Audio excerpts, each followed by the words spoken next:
আর একটা দোয়া শেখায় দেই। ইনশাআল্লাহ এই দোয়া করলে রিজিক তো বাড়বেই ইনশাআল্লাহ, আপনার যত ঋণ আছে ইনশাআল্লাহ আল্লাহ পাক শোধ করে দিবেন। বিশ্বাস করলেন না? এই দোয়া শিখাই দিচ্ছি, এই জন্য আমাকে হাদিয়া দেওয়া দরকার, স্পেশালি আমাকে এখন হাদিয়া দেওয়া দরকার।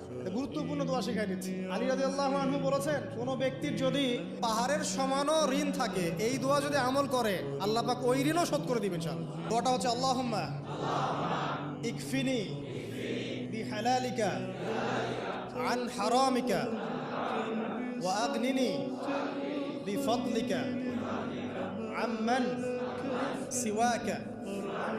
এই দোয়াটা ছোট না, এটা মুখস্থ করবেন, সেজদায় পড়বেন, নামাজের সেজদায় পড়বেন, আত্তাহিয়াতু দরুদ শেষ তারপরে পড়বেন, নামাজ শেষে হাত তুলে করবেন, যখন তখন শেষ রাত্রে করবেন, ইনশাআল্লাহ দেখবেন আপনার ঋণ বলতে কিছু থাকবে না।